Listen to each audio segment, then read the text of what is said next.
Administrative Committee meeting, the April 18th. Today, are we in compliance with FOIA? Yes, sir, we are. Hey, could you call the roll, please? Absolutely. Mr. Stanford? Here. Mr. Alfred? Here. Mr. Ames? Here. Mr. Brown? Here. All accounted for, sir. Thank you. We have one set of minutes from our April 4th, 2023 meeting. Moved as submitted. Second. Call the roll, please. Certainly. Mr. Stanford? For the motion? Mr. Alfred? Yes. Mr. Ames? Yes. Mr. Brown? Yes. Motion carries, sir. Thank you. Next, we have appearance by citizens. Are there any citizens that are signed up to speak today? Yes, sir. We have first Mr. Skip Hoagland. Mr. Hoagland? Afternoon, sir. Skip Hoagland, Windmill Harbor, back again. Finance Committee is expected to exercise real oversight over the town's books, be familiar with the CPA's reports, and otherwise keep track of taxpayers' money. Not every committee member needs to be involved in this financial oversight with the town manager and the CPA. Just delegate one committee member to report back what they found there's a problem and looks unusual. If a CPA or a committee member has audit knowledge who serves in the town finance committee, the committee must hire an outside independent, if no CPA or committee member has audit knowledge who serves on the town finance committee, the committee must hire an outside independent auditor, expert, to review the books prepared by the town employees. It's Reagan's principle, trust but verify. What does a fiduciary responsibility mean? This is a term for this committee's legal responsibility for the town's finances. It means that this board is expected to know what's going on with the town employees, the town manager, all the lawyers overcharged legal bills, and a CPA to fully confirm the town budgets and audits have been correctly and not fraudulent. Finance Committee is supposed to fix errors, irregularities, and crimes if it finds any. If a committee does not fix irregularities, it can get into legal trouble with the taxpayers and the IRS, the state attorney general, and even the Justice Department.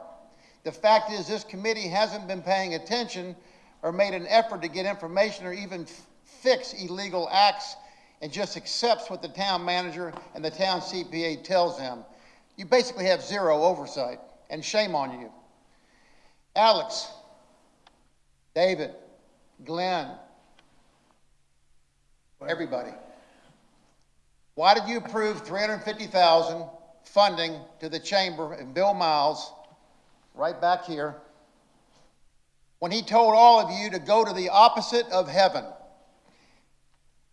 His illegal tax use was none of your business, and it was his secret sauce. What would you do to Skip Hoagland if I told you that? What would you do if you invested $350,000 of your family's money with me and I told you to go to the opposite of heaven? It's none of your business. You folks are up here to approve, spend, and guard our money like it was your own family's money. Y'all have got to pay attention and stop what you're doing. It's just that simple. I wouldn't have to be here. But most people are scared to come up here and even tell you about it because they're scared you might get sued or they might be removed by police. I hope you folks wake up and do what's right. Anyone else signed up to speak, Cynthia? Sir, Mr. Len Greeley. Len Greeley. Hi, I'm going to give Steve Hogan my 3 minutes. Lynn Greeley from Hilton Head. I'm happy to make your comment for you, Ms. Greeley. The purpose of a town finance administrative committee is to review again and analyze the town's budgets and financial statements, including balance sheet management, vendor contracts, accommodation tax funds, and hiring the designated marketing organization, currently an illegal, 100% proven factual, illegal operated chamber by these folks back here. Who should chair and serve on a finance committee? It should have someone with financial expertise who can evaluate the overall health of the town. The best is a CPA that has the skill set to serve that role. We have no skill set on this committee. Nobody has seen budgets. Nobody has seen audits. There's never been a financial audit of the town books, ever. Nobody has a clue what's going on. All the flags have already been raised. The town manager has already been caught, Mark Orlando, illegally using town employees and tax funds when he served in Bluffton. It's 100% proven. And the town lawyers, it's proven and covered by the Island Packet, are overcharging legal fees. Our legal fees are more on Hilton Head than than Charleston or Myrtle Beach, that are much larger cities. That means you got a problem. You're causing all these lawsuits and all these legal fees because somebody's not doing what's right. You wouldn't need to do it. And Gruber, I mean, this guy's an embarrassment. He was found guilty of 3 ethics violations, and you still keep the guy hired. And the CPA's hides the legal fees and buries them as administrative expenses. And nobody ever says anything about that. And all of y'all keep doing is just issuing millions of dollars to these crooks back here, Ray Deal, the CPA, and Bill Miles, and you just keep on issuing them millions of dollars, South Carolina PRT and everybody else, and you never see anything, and you just tell you none of your business. And you just keep on handing them money. We are in a real crisis. We are in a financial, legal, and actually a judicial crisis in Beaufort County, the entire county, and the 14th district. And we were in big trouble. The Murdoch murder trial just shed light and exposed that we have hundreds of Murdochs without the murders. And you folks could stop some of this by just looking at Bill Miles and that CPA embezzlement, crooked CPA right there, and say, give us the receipts and invoices. We want to see what you're doing with our money and the money in Canada. Show it to us, or we're not going to give you any more money. Defund them and give yourselves a $25,000 raise as far as I'm concerned. Alex, I think you should Thank you, Mr. Olin, thank you. Thank you, we appreciate the comments. Moving along to our new business, we will invite Ms. Pernice up to go over the 2022 Hilton Head Island Destination Marketing Organization Metrics Report.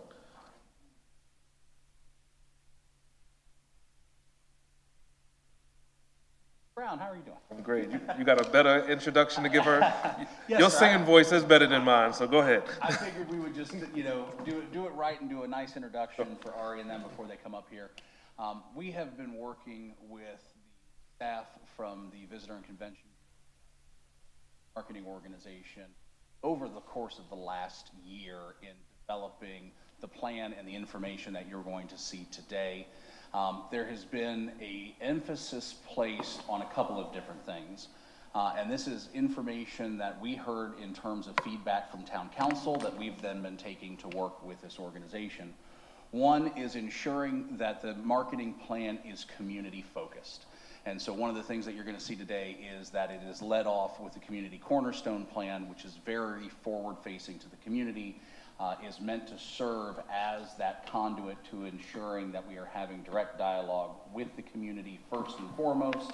And then there is the ability to connect this plan with the town's comprehensive plan and ensuring that the goals and objectives are aligned as we move forward together. So with that information in mind, I want to go ahead and turn it over to Ari so that she can then give you a presentation on the actual marketing plan for this year. Thank you.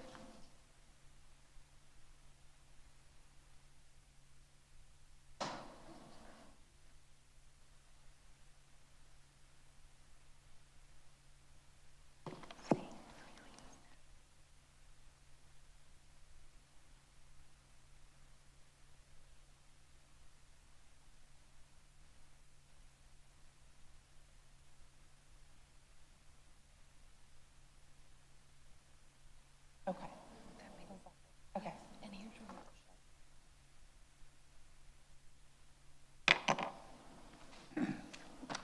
Ariana, I see you have about 6 inches of documents there. Are we going to hear a full report on all of those? I don't. I brought them as examples and some materials if you asked any questions, but no. Thank you. In essence of time. Ariana Pernice for the Hilton Head Island Bluffton Chamber of Commerce. Thank you for seeing us again this afternoon and for the opportunity to present on both where we've been and where we're going. I know we've had some earlier conversations as Josh prefaced, but today the first half of the presentation will be focused on the 13 metrics that we find in our contract. And those have been presented earlier to the Accommodation Tax Advisory Committee. However, we would like to bring those forward per the contract to your committee as well.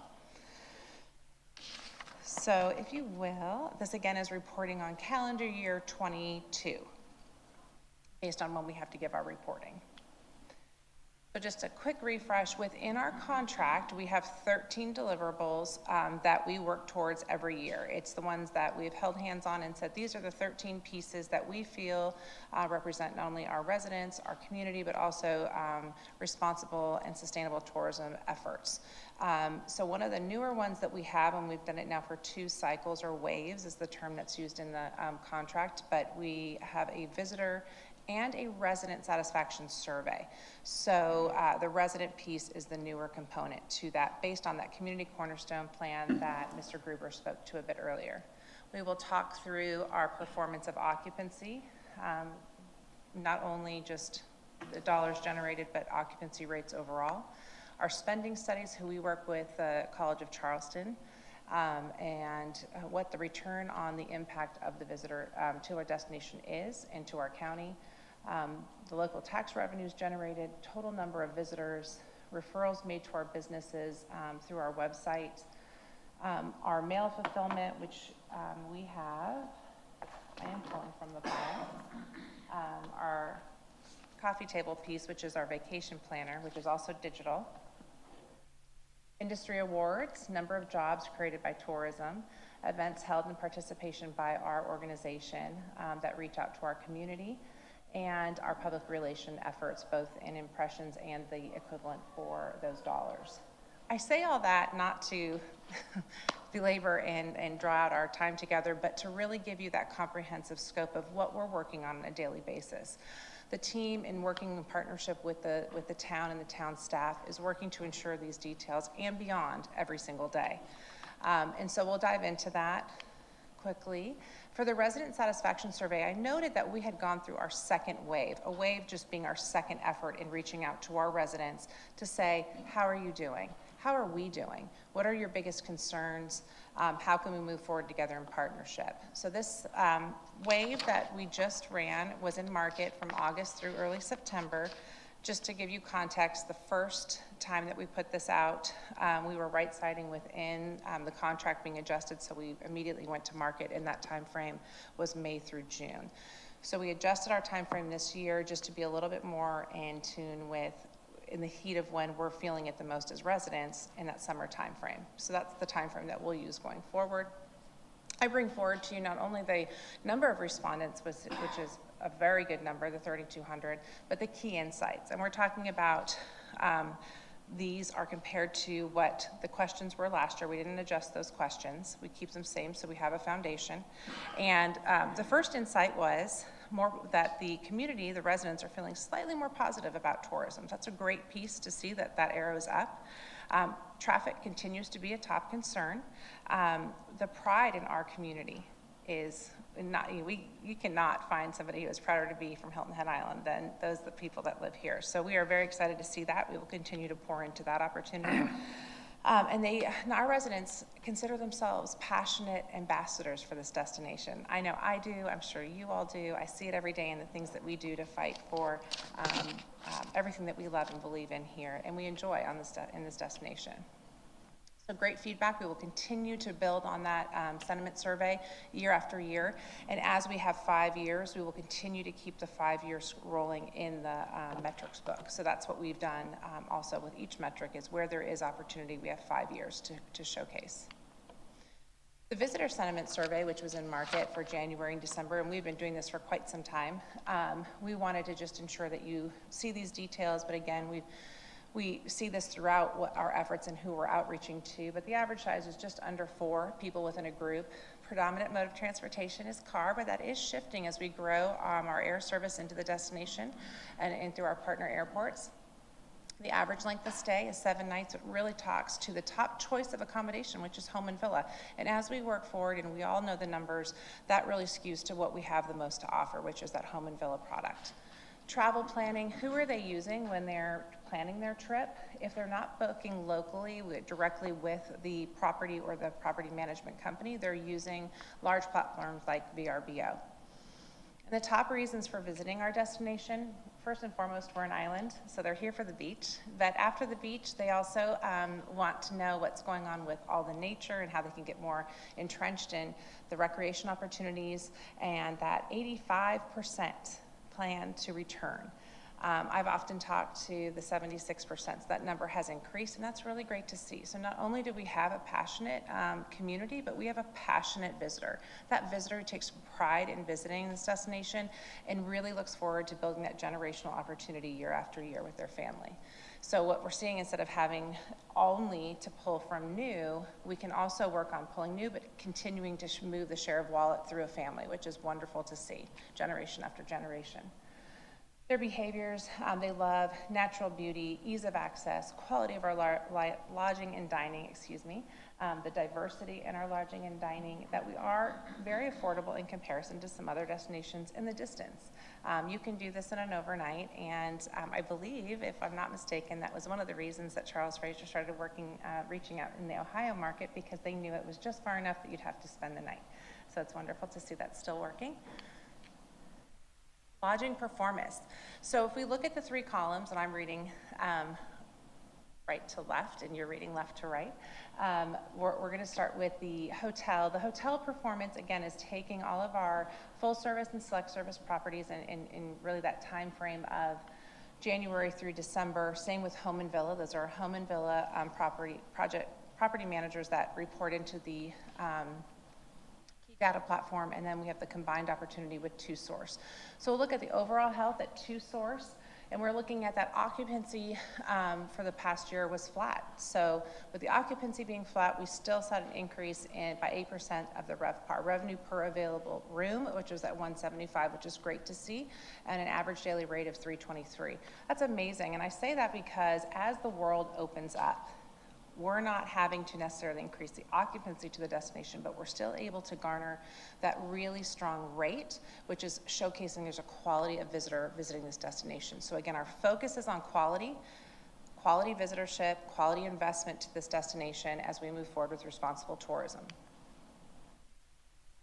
When we look at our visitor spending studies and we look at that economic impact of tourism, the economic impact, so what is that visitor doing when they're coming into this destination? Well, they're investing. They're investing in our restaurants and our accommodations. They're investing in our storefronts for retail, so on and so forth. So that's just over $3 billion in economic impact to this destination. And we show that 5-year ramp onto the right side or left side, depending on which you're looking. And then again, we work with the College of Charleston on that opportunity. So when you invest into marketing, what is your return? So for every dollar that we put into the marketing efforts of this destination, we're seeing a $25, almost $26 return on our investment. And you can see that that continually works strong for us as you see the ROI and the 5-year span to the side of that.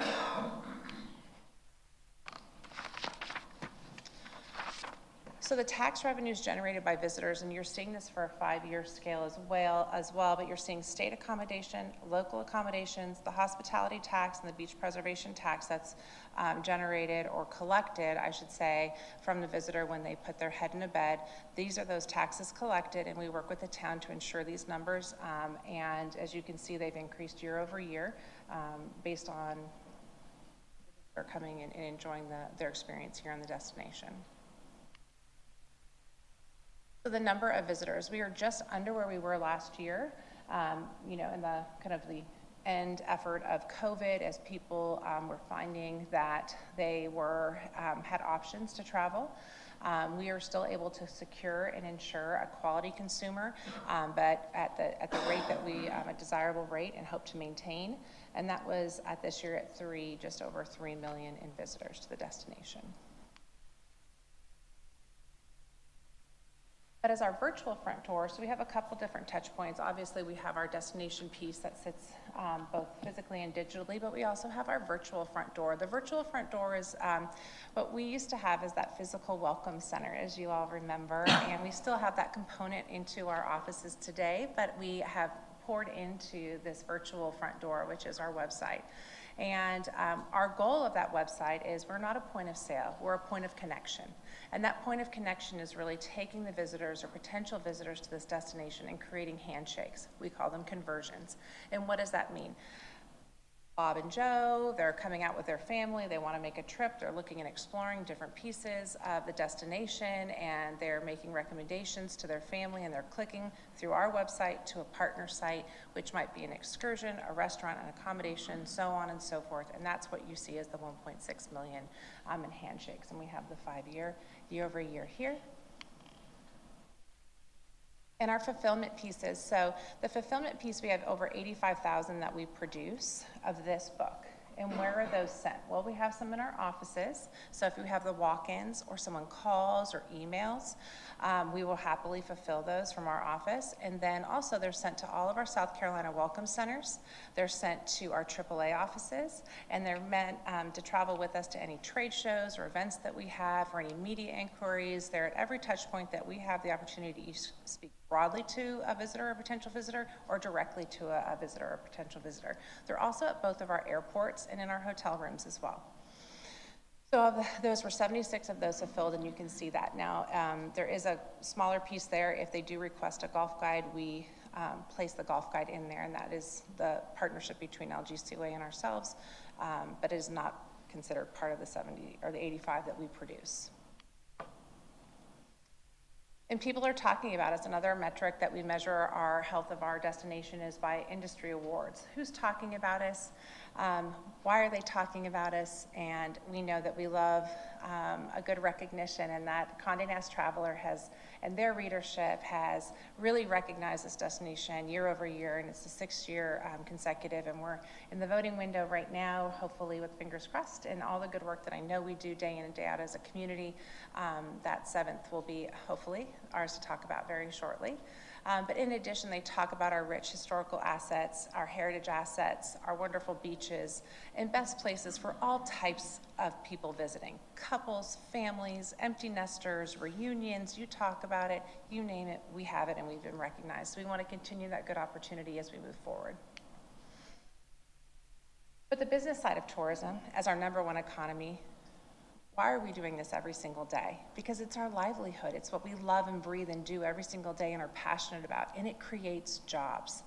Those very important jobs that are what we see our partners and our friends every single day. It's 38,000 of those are jobs generated from tourism to this island, which accounts for over 33% of jobs in Beaufort County. So as we talk about tourism, when we talk about the responsible efforts that we're doing and we're working in partnership, we cannot forget that it's someone's every day. It's someone's job. It's someone who takes just as much passion as we do as they wake up every day and go to work. Before you move from that slide, just to make sure I was Back. clear on your graph here. So the 38.8 are jobs within the county that are generated from Hilton Head Tourism? Right, so in addition to, so they could either be a primary, so you and I work at the front of a store and we are a primary touch point. We could be a car driver, a truck driver, we're transporting linens, we're behind the doors or behind in the kitchen, so we could be front of house, back of house, we could be a second touch point of tourism, but those jobs are all created and touching tourism in a primary or a secondary way. Basically, it's more than doubled within the county. Yes. Since 2020. Mm-hmm. Welcome, sir. And how are we working, as Mr. Gruber had noted, how are we working in addition to all the out-marketing efforts? We are doing our surveys, we're reaching out to our residents and to our community, but we're also working closely and on a deeper front when we're talking about celebrating small businesses, and we're celebrating those jobs that we were just talking about. And we held over 100 in-person plus virtual events. Again, that's us as an organization reaching out to the community. We have supported over 40 ribbon cuttings and groundbreaking ceremonies, and we just kept that detail off to the right. for you to reference. And when we look at public relations, again, we have our earned side, the paid side, which is our investment into partnership when it comes to travel and leisure. We're talking about our display ads, our social efforts, and then there is the earned side, where there is no money exchanged, but it is a relationship that is the platform or the foundation. And so with nearly 2,800 mentions throughout just a sampling of different publications or online platforms, people are talking about Hilton Head Island. This is not us going out and paying for these opportunities, but it is our opportunity that we're reaching out and creating relationships. And those relationships are those that might be new today, or they might have been fostered over 6 or 7+ years. The opportunity to be able to talk about the destination and all of its great attributes and aspects that we enjoy to those that have maybe never experienced, maybe through that platform, or have and are looking for something new to dive into. These are the ways that the public relations team works hard to get those messages out. So that really encompasses our 13 metrics, and I'm happy to move into, after questions, if there are any, to what we're proposing for fiscal year 23-24. Sure. Any comments or questions on the metric report? Mr. Alfred? James? I do. Sure. Ari, you obviously have a grasp of your profession that is amazing, and you have the words to express it. Very impressive. I do have a number of just notes that if you can give me just an idea, a quick idea. You said referrals to businesses. When you talk about referrals to businesses, are you talking about your major hotels in Savannah, Hilton Head Airport? Are they the businesses you're talking about? Are you talking about restaurants? How do you measure businesses in that category? Right, so it's the ones that are listed within our website, and they could find our website through many different ways, that either through an ad, on a social ad, or through their phone, or on the actual desktop or tablet, but essentially going to hiltonheadisland.org. And through hiltonheadisland.org, being able to access all businesses that are there and listed in their free member listing, and being able to click out to them to learn more and to click out to their business. So it could be the ice cream shop, it could be the retail shop of any type, it could be the grocery store, but it also includes accommodations. Yeah. I am glad to see your emphasis in the resident survey, that you're reaching out to residents. I think that's incredibly important. I also think that the pride that our community is expressing is important, and for all of us, businesses and residents, to take seriously. You mentioned traffic as a thorn. The word that the council is getting more and more is simply overdevelopment. Does your survey provide an opportunity for residents to speak to things other than traffic? I believe, but I can go back and double check and make sure we include that and share that deal with you, absolutely. All right. You mentioned air service increasing. Is that measured by the number of passengers that you are seeing coming to the island? Is that how? We are measuring it that way, but also routes. So I want to see carriers, I want to see increased routes, but we also do the passenger enplanement, deployment. Home and villa, it looks as though that has the highest RevPAR, and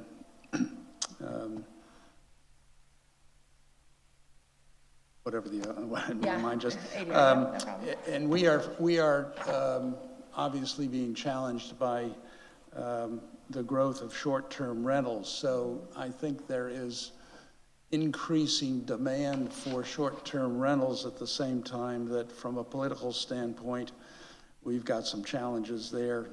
I need to look into, understand that a little bit more. What relationship does the DMO have to Airbnb and VRBO marketing?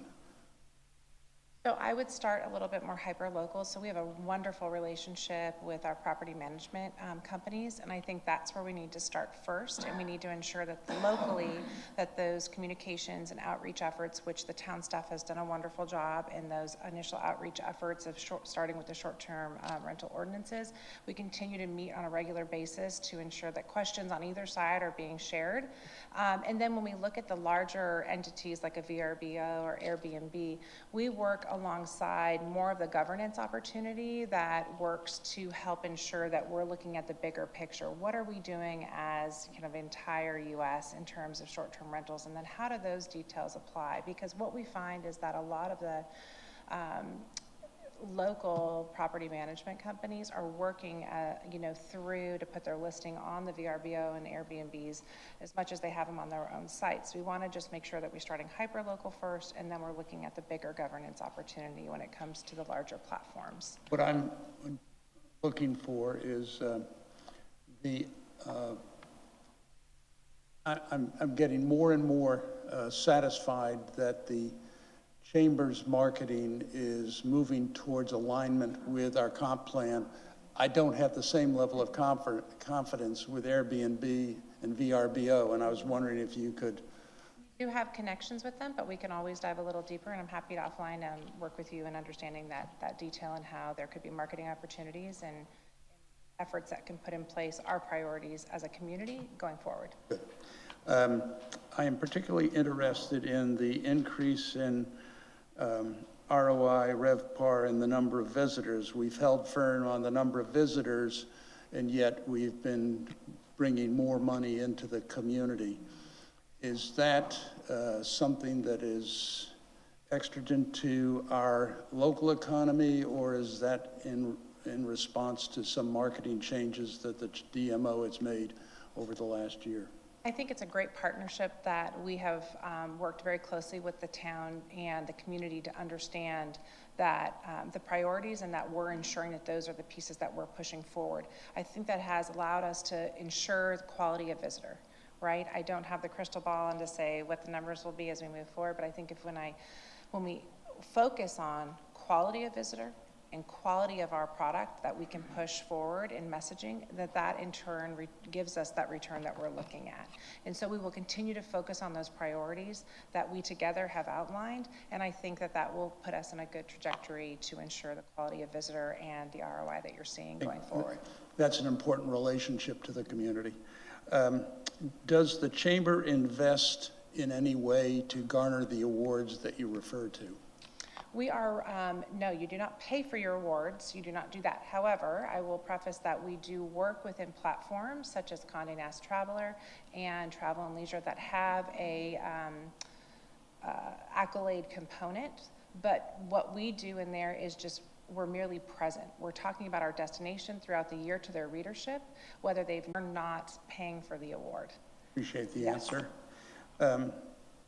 Last point, you show a remarkable increase in the number of jobs created over the last 2 years at the same time that most businesses are struggling to find workers. Is there a disconnect there somewhere? I don't know if there's a disconnect, Councilman Ains, but I think there's an opportunity to show that this is our #1 economy, and that whether it be primary or secondary or beyond, that tourism is the driver, and that the fact is that there's opportunity at any entry point to support that #1 economy. I'm not sure how with a dramatic increase that we can be creating more jobs without having the workers to work, but. And we're happy to take that and work with. Those are my questions, and I appreciate the good answers. Yes, no problem. Stephen? Thank you. Thank you for another excellent report. I believe that the Chamber DMO is doing an excellent job in promoting tourism here on the island. However, we see or hear constantly from our citizen constituents that there are too many tourists here. That's a difficult balance for all of us.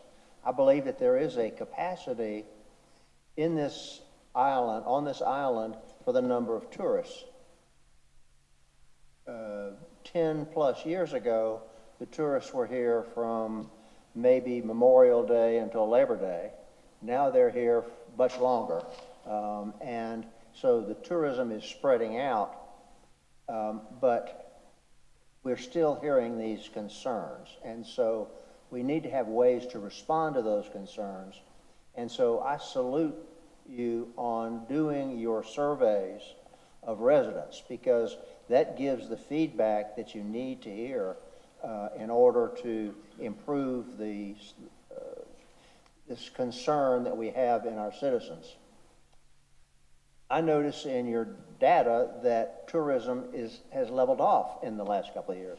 Indeed, last year it was a little lower than the year before. I also recognize the year before there was a big jump in tourism because of people couldn't get on the airplane and fly to other parts of the world. And so that resulted in a big increase, which kind of distorts the data. But I wonder if you see our numbers starting to cap out, to stop growing. What's your observation about that? And I'll go back to quality of visitor.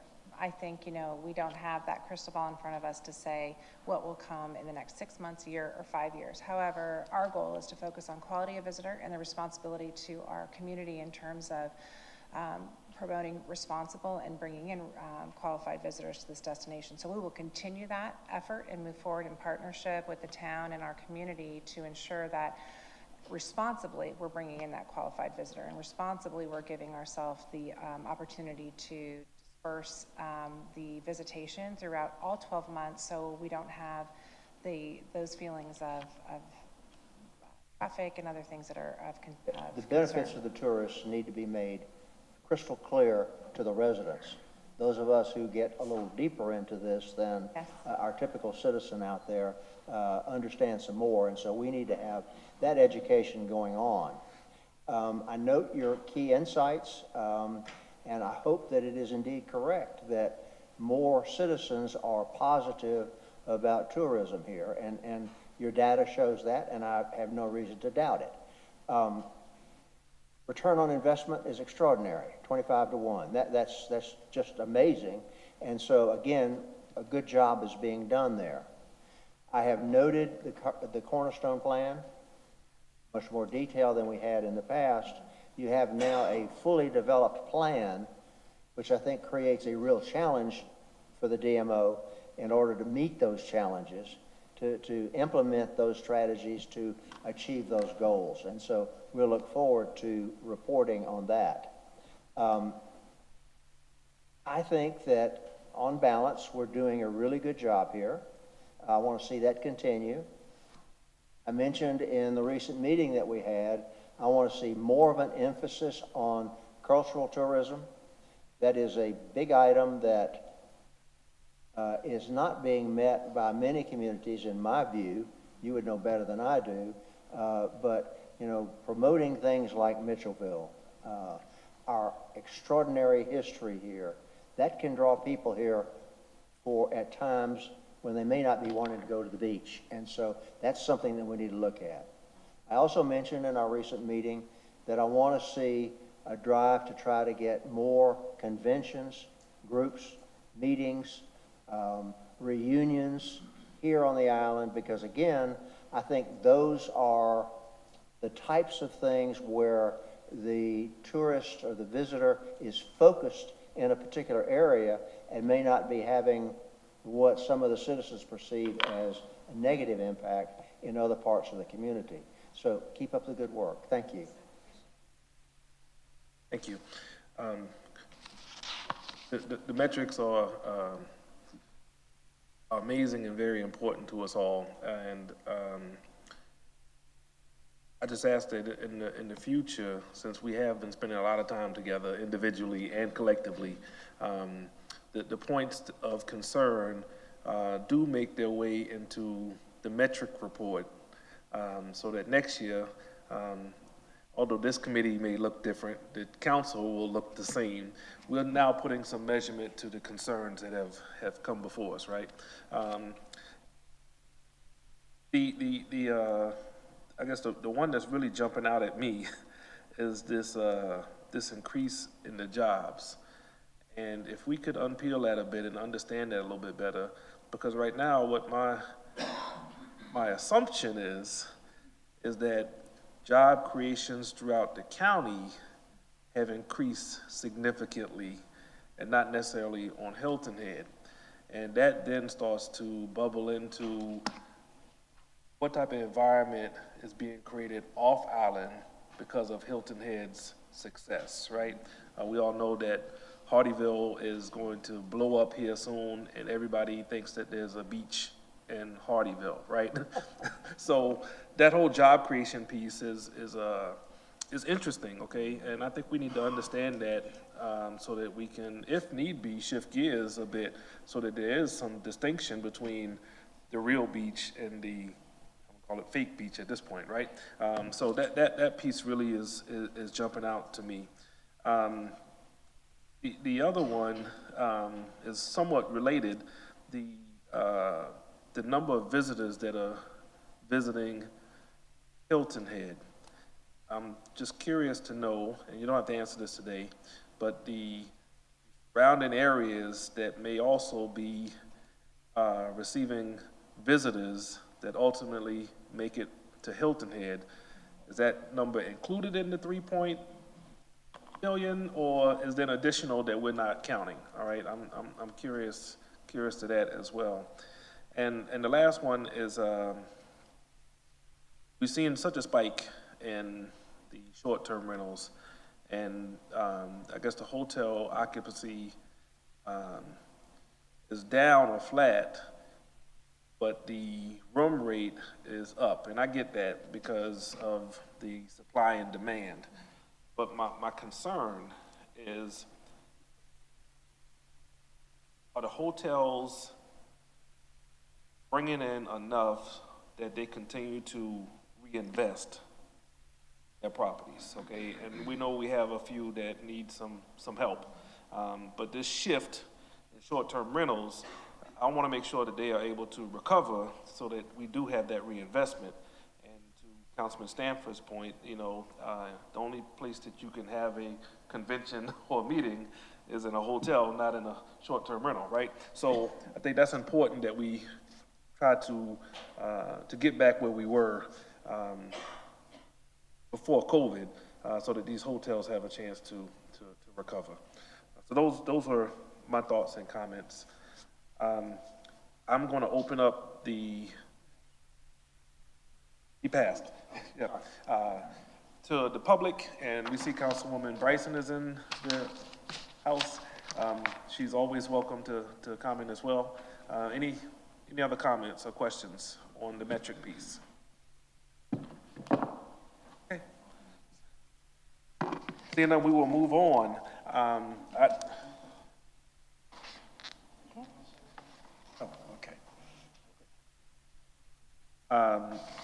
As we move into the next piece, the marketing plan,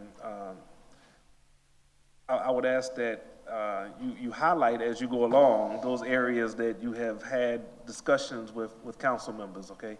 I think that'll help us with this discussion.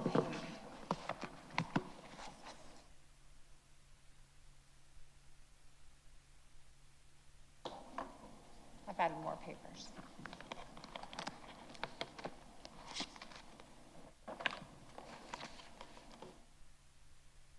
Absolutely.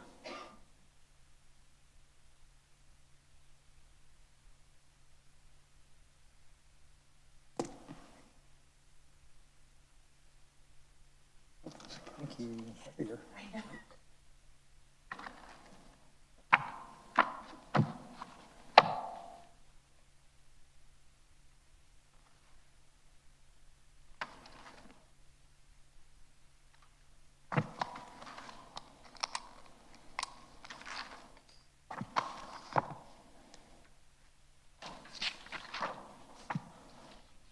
Okay. Okay, so I am here, but it's a revisit to the conversation we had a few weeks ago. Councilman Brown, we have taken some time and met with each of you, almost all of you, to talk through the background of a DMO, what we're charged with, how we can work closer with our community, with our residents, and also the town staff and the council and our committees to ensure that we're in lockstep when we're working towards responsible and sustainable tourism. And one of the opportunities I think we've heard pretty consistently through each one of those conversations is that there needs to be a shift in our priorities that we're articulating back to not just you, but the community and residents as well in terms of what we're promoting when we're talking about tourism. And I think that also we've heard that there needs to be an opportunity for it to be done comprehensively. I use that word, but I use that word because it's a word we've been using together. How do we approach a plan comprehensively as opposed to coming a few different times throughout the year? And so the plan in front of you has been slightly adjusted, but the core of the information that we walk through has not changed. The platforms in which that we are going to talk through are the same. However, we have also been able to work in the details that we would have found in more of our micro efforts. And I use that term because it was actually very digestible in terms of understanding how we work on the marketing side of efforts when we're reaching out to our consumer, or potential consumer in the out market. So we'll walk through the plan, but again, the plan has adjusted to include both, where I think when we approached our DMO marketing plans in previous efforts, and we've been in front of you or town council, we really were talking about casting that really broad net to fill the funnel of qualified visitors, and as we pull them through, we were qualifying them through different ways, and we're still continuing to do that, but now we're adding in a layer of how about these festival and events, how about these historic efforts, how about these wellness efforts, and so that micro opportunity that are very unique and special to us in this destination are going to also be brought through. So that's the change.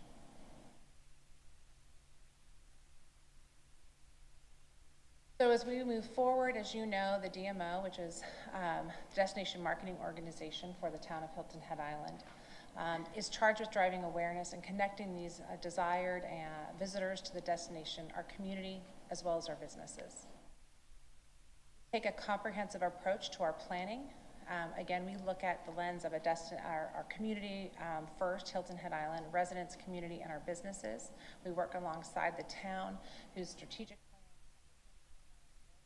plan guide us into what you see in front of you today, which is the community cornerstone plan, the marketing plan, which is a one-year piece, our internal strategic plan, and a 10-year management plan for tourism, that responsible approach to growth of tourism and sustainability for tourism over the next 10 years.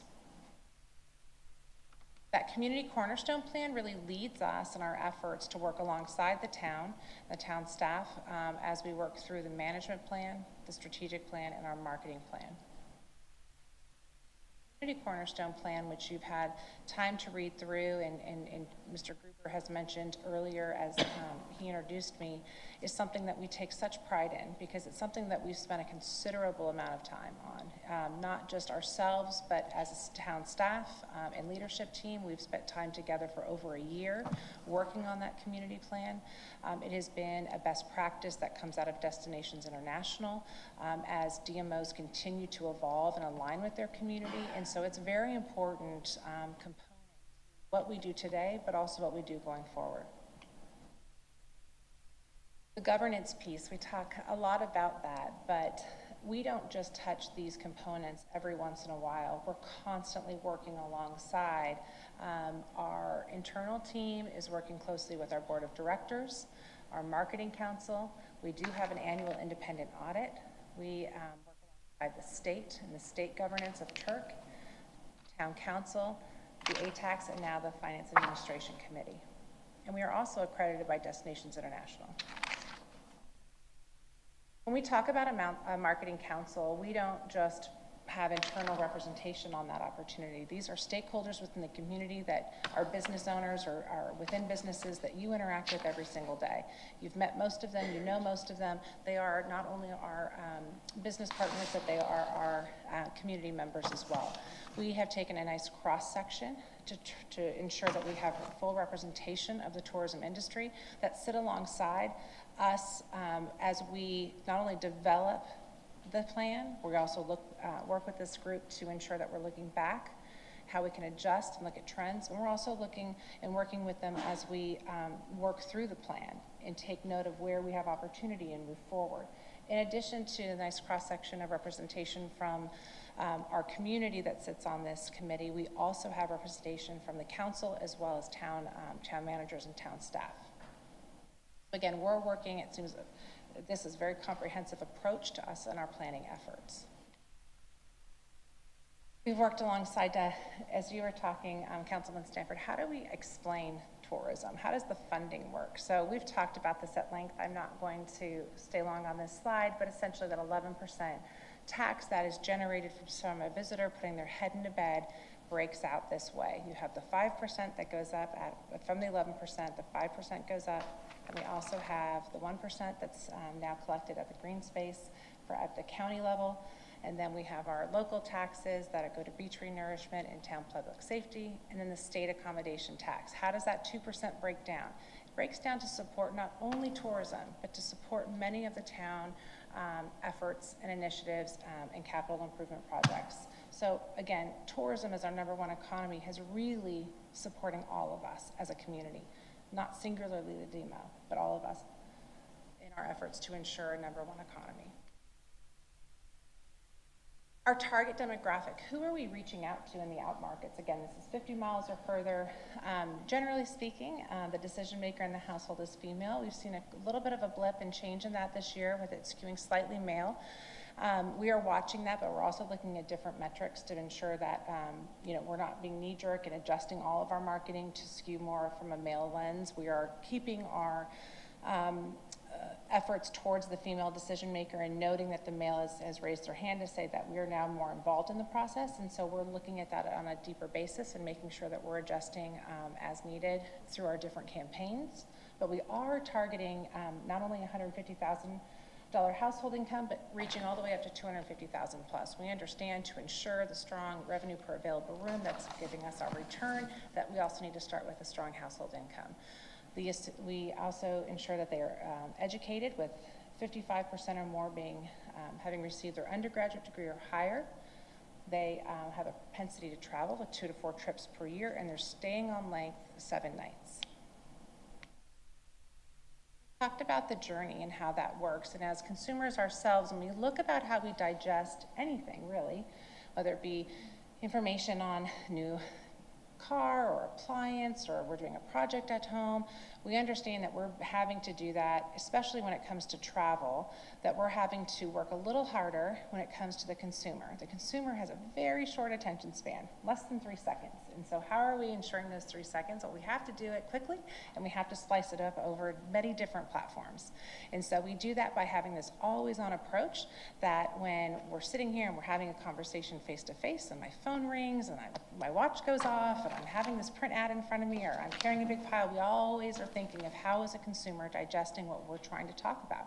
How are they going to know about our new programs? Are they seeing us on social media, but are they seeing that also supported in a print ad and then a digital article they might be reading? So on and so forth. It's always on, knowing that our consumer is constantly being hit and bombarded, especially when we're looking for such a very small percentage of household income. That we want to make sure we're really getting in front of them as much as possible.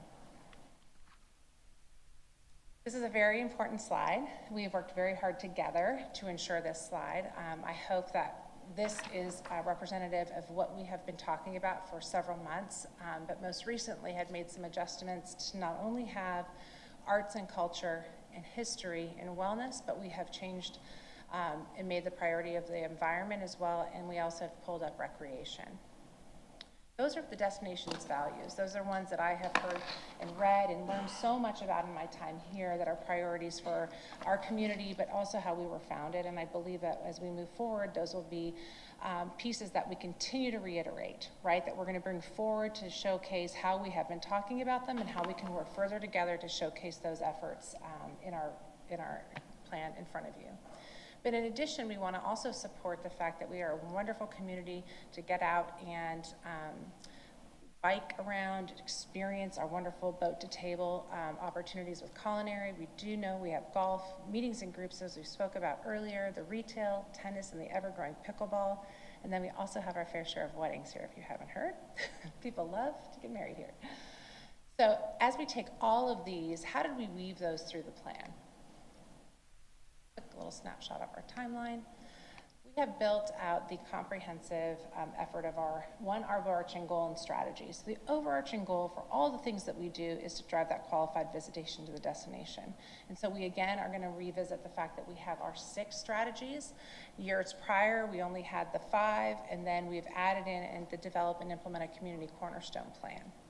But in developing that community cornerstone plan, it is extremely comprehensive, but it is not singular in the chamber being the only one that brings those efforts forward. It is a community-wide effort. We will be working closely with many different businesses, the town, to ensure that we can meet our time frame of each one of those tactics that we have placed in the plan.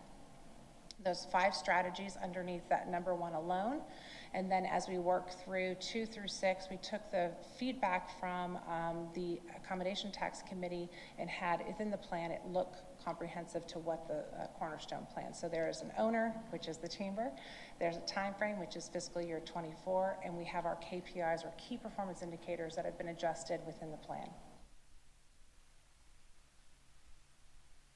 We'll talk at length about the Community Cornerstone Plan. As Mr. Gruber mentioned, this is the component that we spent over a year in working in partnership to ensure that we were fostering effective and inclusive community collaboration, attract extraordinary talent, diversify the visitor and local experience year-round, modernize island capital investment and venue capabilities for the future, and improve mobility and connectivity to support local businesses. These 5 strategies will be collaborative in effort to achieve. They will be multi-year to achieve. And we are looking to ensure upon your support and approval of this plan that we can move forward together to achieve those. In addition to these, and you will see, as Mr. Gruber mentioned, they do seem like they're more community focused in effort, but they all help us achieve the out-marketing effort of supporting that qualified visitor. We can't bring a qualified visitor in for a meeting and group if we don't have the capabilities on the other side here at home. So we need to make sure that we can't get them from one place to the other. We can't bring the visitor here or bring them around the island to all the other businesses. So again, the business side of tourism, supporting our community, ensuring that there's responsible efforts in place, starts with this community cornerstone plan.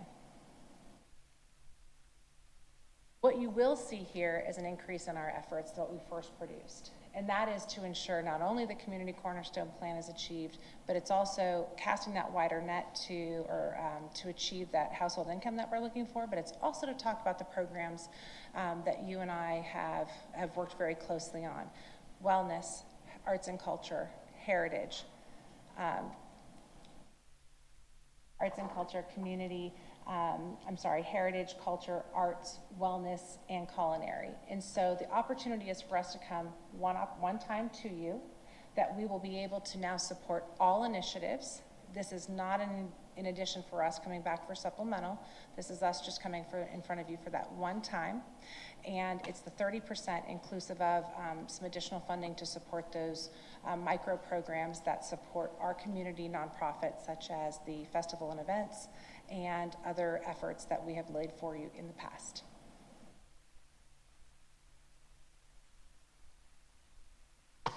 Okay.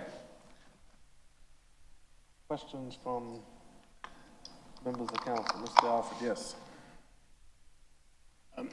As I've said before, I think the chamber has been doing an extraordinarily good job in its efforts to bring tourists to the island, and I particularly appreciate the increase target, the dollar target of visitors you're looking at.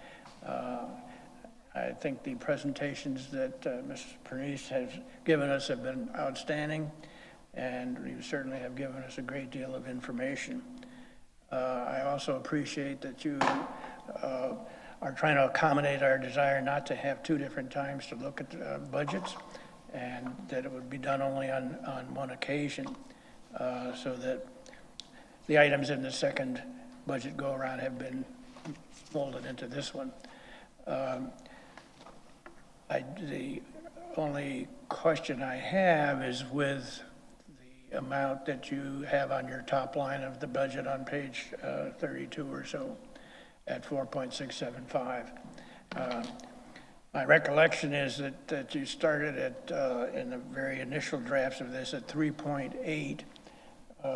And then when Mr. Troyer made his estimates of the likely collections, that which showed approximately $4 million. And that's kind of the figure that's been in my head. And I'd be very curious to understand how we got up to 4.675 as the 30% share. Yeah, absolutely. For the record, Ray Deal, I'm the controller. Last Monday, Bill, Ari, and I met with Mark, Josh, Alex, and Kelly with the town.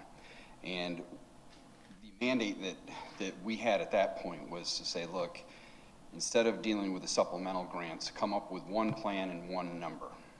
And so how did we do that? And again, that was literally 1 week ago. So the team worked together and basically came up with this number. The projection for fiscal 2023 is, and again, with 1 quarter to go, because we still haven't received the January through March quarter numbers, but the projection is about $4,033,000, okay, to finish the fiscal year of this year. And talking with John, our projections for the regular state accommodation tax 30% funds is going to be roughly $4 million. His number is $4,017,000, so we're very, very close with our estimates. The actual supplemental A-tax that we have received in this fiscal year, we've already been reimbursed for, is a little over $303,000. A-tax that we were just approved for the supplemental grant of $350,000, assuming 175 before June 30th and 175 after June 30th, because again, it's a calendar year grant. That number comes up to $4,512,000. So when we were looking at the total nut, we said, okay, our number is going to be slightly higher than that, about 3.5% higher, which is $163,000-ish. That's how we came up with the $4,675,000. I will say that this is a little bit uncharted territory for us because, again, what Mr. Orlando asked us to do was come up with one plan and one number, and so that we don't have to come back in the fall. So that's how we got to the number. Thank you, Mr. Deal. But on page of the new book that I provided, page 56, Councilman Brown, and that is where, so overall, we will weave in the programming pieces that we have, the pieces that were specific to the community, to the comprehensive plan. Do you have that on page 56? Okay. Got nurturing nature on. Nurturing nature. So nurturing nature, and then if you flip through that, you have arts and culture, you have festival and events promotion, historical heritage tourism, wellness tourism, and recreation marketing. So what we have done is comprehensively put together not just the overarching Hilton Head Island, these are our overarching values and attributes. We've also created the niche programming or specific attribute programming that we know supports the community even further and differentiates us even further with the programs that would have potentially and have been in the past but brought through supplemental, but now have been brought forward in this comprehensive plan. So pillar, we have our out marketing pillar that talks very broadly about Hilton Head Island and the overarching attributes and the values that we have. And then we have our specific program initiatives that are comprehensively laid out within here starting on page 54. And in doing that, again, that would not have us come back in the supplemental cycle. This would allow us to be here one time within the 30% in additional funding that would support these efforts. One thing to add, I forgot to add. If using the $4 million number, and again, thinking that we're going to end up at $4.5 million at the end of this fiscal, it's obviously a reduction of about $500,000, a little over 10%. The other factor that we've been receiving some money from the state of South Carolina, okay? These were kind of the emergency COVID funds that started a few years ago. They're supposed to be non-recurring, which means it happens once. It's happened 3 times, okay? So we have been able to put into the market an additional $1.4 million 3 separate times. That's coming to an end, okay? That's coming. Never been budgeted because, again, it was supposed to be a one-time deal during COVID. So my point to that is, of a $10 million budget, we are now looking, if we were to be reduced by, say, 500,000-ish from the state aid tax, and then another 1.4, now you're looking at almost a 20% drop in total marketing dollars. And I think there's going to be a detrimental effect happens, and there's nothing we can do about the state dollars. Again, that was a lot of that was flowed down from the federal level to the state level, and those monies are no longer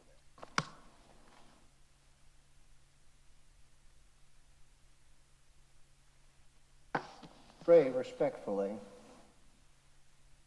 I would say you're operating off of current numbers and talking about adjustment to current numbers rather than justifying your budget. Justifying your budget means what's going into that budget, what has changed, what has increased, what has decreased, what are we no longer doing, what do we have to do that is new. We haven't heard any of that, and I've got to challenge you to come back to us with what those components of the budget are and why they are justified. In the plan, there is a detailed budget that, again, we've had.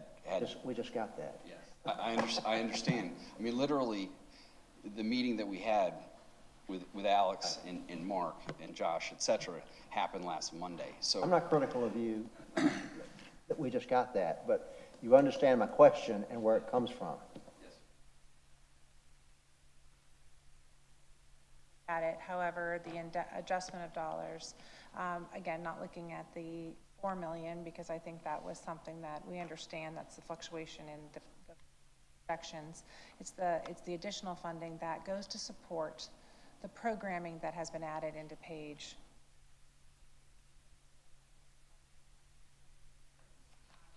That's specifically the programming that allows us to do both the broader reach, also come in and talk about the opportunities that we have spoken about at length, that are priorities of our community, our residents, and as well as our town based on the conference. Not only be able to create evergreen marketing efforts that talk broadly about our priorities, our values, but also talk about the unique components, qualities within each one of those programs. Talk about nurturing nature. There's plenty of people around the world nurturing nature, right? They're respecting their environment, but what are we doing that's unique? We're working with our programs and our partners, such as the Coastal Discovery Museum. We're working with Turtle Patrol and Sea Turtle Trackers to ensure we have unique opportunities that we can pull forward. I think Councilman Stanford, we talked about that at length, but creating programs that not only help support the initiatives of those partners, we need to ensure that there is an opportunity for those mama sea turtles to get up to lay their eggs and go back, as well as the sea turtles to hatch and go out.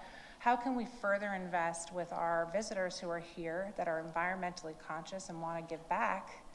Well, they can go and help do those walks with the Sea Turtle Patrol, Sea Turtle Trackers, and they can help put the beach to bed. And if we're putting the beach to bed, what are they doing? They're learning, they're donating their time and their energy, and they're also investing in helping ensure our nesting efforts for our turtles. That's one example. How can we work further with the Outside Foundation in building and the understanding of recycling and how important that is? How can we work with Coastal Discovery Museum to create niche programs that when a family comes and they've had too many times at the beach, they need a little bit of a respite, and they can come back and they can do an explorer program and invest back into Coastal Discovery Museum. Those programs that are being created through these additional dollars, right? And that we're helping to promote in the out market and bring that visitor who is a qualified visitor that's going to be responsible and invest into our community. That's one opportunity that we can talk about just from our environmental efforts. We also know that if we're talking about arts and culture, that we can work very closely with the arts community, and Natalie, who has taken this new position at Culture HHI, and how we can support not only Crescendo, but all the different art installations around the community, and how we can draw people through, again, the disbursement opportunity, and how can we have them work themselves around the community to enjoy that art, and how that they do it on a bike. That would be amazing, and that would help support our efforts with the Bike Walk Committee, so on and so forth. So each one of those opportunities are listed within those pages to show you the deeper programming and opportunities that we can bring forward with this approval and with your support. And so that is where those additional dollars will be going. Those additional dollars will support not only the creation and promotion of that programming, but also the promotion of it into the out market, which is going to be very important so we can ensure that differentiation. Satisfied? I'm not satisfied with the budget yet. I'm talking about the question that you just asked. Thank you. You're very welcome. All right. Ms. Ames. Thank you. Ariana, Yes, sir. as I've said already, I'm very pleased with the Cornerstone Plan, Thank you. but it's very comprehensive, and the Chamber has its name on a number of the boxes of responsibility. How does this council measure success next year? Well, it's a great question. We are in place to have key performance indicators. And so within the plan, next to it, as you'll see laid out, there are, mine's not bound, but on key performance indicators, we've put as a first year, and this is page 21, and you can choose any of the first 5 Cornerstone Plan ones. So you could even go to page 19, whichever's easier. And as you see them laid out in a spread, are you on page 18, 19, or? So let's walk through 18 and 19. You don't have to go into a lot of detail. Okay, What but I'm on really the first one, initiative tactics, who the lead is, when we project that being completed, or having this completion of the first KPI, which would be 15% of local businesses featuring the Promise Seal. That is, comes with a lot of opportunity to work collaboratively with the town and the town staff to understand how we can develop that deeper initiative to ensure that those local businesses see the value of putting that sticker in their window. And so though we are the lead, that does not mean we alone will be working on that. But we've tried to show where there might be co-partnership or many entities that would have to work together to achieve something. We've tried to put that in the lead spot and then put the year of completion next to the KPI. And my interest is being able to say to the community, to verify that there was an effort made and it succeeded, and this is the impact that it's had on the community. Right, and so with these KPIs, we'll be able to showcase that to you, and then we'll have a foundation. This is our first year doing that together. Well, again, I think it's an important step. For me, though, the budget-related question, if we say that what distinguishes Hilton Head are its core values, and we are going to make an effort to market those core values, but then we recognize that we might not have adequate numbers or quality of facilities or programs to take advantage of that core value. In other words, maybe we have underfunded those core values in the past, whether it's culture or history or environment or whatever. So I think the challenge before council in dealing with ATAX funds is, do we invest in more marketing, or do we plant a seed by investing in facilities and programming? So if there's a $4 million, 30%, and a 4.6 desire from a marketing standpoint? Is it something that $600,000 into the ground or into programming will create an accelerated benefit to the visitor? So that's to me is the challenge before us. I want to make sure we are very clear that we are more than happy that we are having this conversation out loud, okay? We appreciate all the efforts that the team, starting with Mr. Miles, has put into really somewhat reestablishing this relationship, this partnership, right? And thanks to the staff that has been working on behalf of the town to help coordinate, okay? So I feel really strong that we're going in the right direction, okay? But as you have heard from my colleagues here, we still have some concerns about the number, all right? And I think that moving into to next season, as we measure, okay, you have to measure if you're going to identify success or failure. And I think the way you have this laid out, that will help us do that, okay? Still, you mentioned that there was some state funding that had been enjoyed for the past years here that is coming to an end. And I guess my question is, as that state funding was coming down, was the budget adjusted during that time to offset what we were receiving from the state? Was the budget readjusted? No, it was not. All right. Okay. I'm going to take comments from. Sure, absolutely.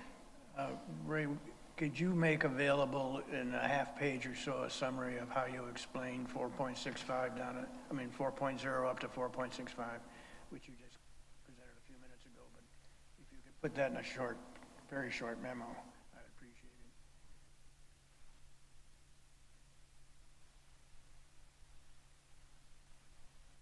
it. Thank you. Okay, any comments from our public or Councilwoman Bryson? Of course, you are welcome. Please, come on.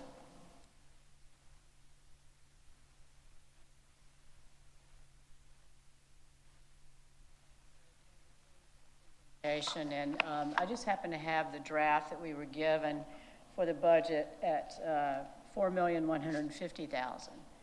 And so I compared some of the numbers to the $4,675,000. The $4,150,000 included the supplemental grant to the amount of $350,000 that was approved this year. So the $4,150,000 did include $350,000. The $4,675,000, as I understand it, includes what would have been a supplemental grant. So there's still a jump in the numbers. And I don't have the time now to go through the blue lines, but all of the blue lines appear to have been increased without the commensurate explanation you're asking for and what is being done in addition and what happens to the agencies who are being assisted by the supplemental grant before. I think you need to keep prying about that. Thank you. Okay. We are charged, of course, with moving this forward so that we can stay within our timeline of our approving our budget. What I'm hearing today is that we have pleasure in the new plan and what has been added, but we still have concerns about the budget. And what I say to Mr. Miles is we're close. Okay, we're close. But just some of the factors that we brought to light today, with the original budget being 3.8, with the supplemental included, and I understand that the 30% number is more accurate than it was when you presented the first time. I get that piece, okay? But there's still a gap here, and we would appreciate some explanation for us to consider.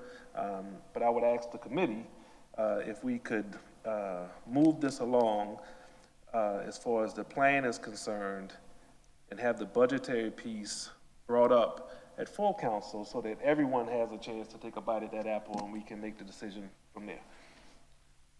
We would ask that you have that memo before us so we could have a better understanding for all 7 of us. Time for another. Yes.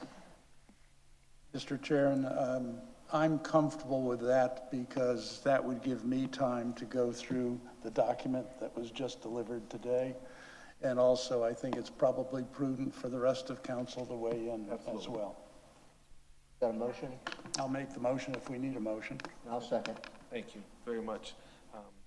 Just ask that a copy of this, along with the memo of explanation, be delivered to all of council. That'd be great.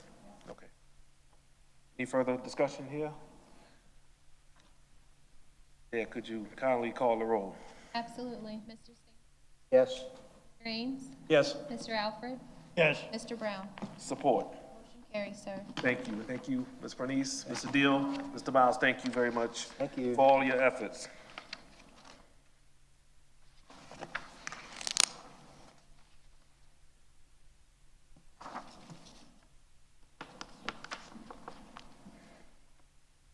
They gave me a piece of paper here that's got all this writing on it, telling me what I'm supposed to do. It gets me more confused. Thank you, Cynthia.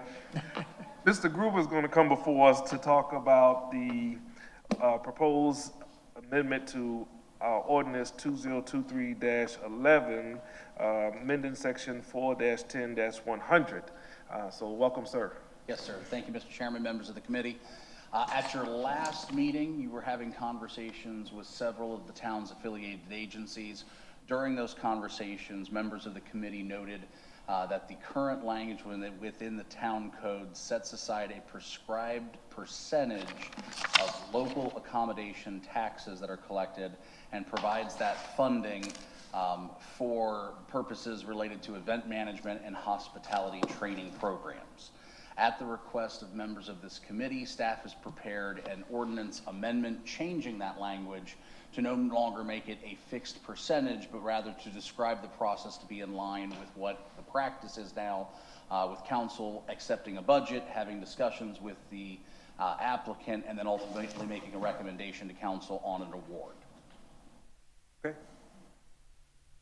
We've had time to review this. Any questions? I appreciate the flexibility you're giving us. Yes, sir.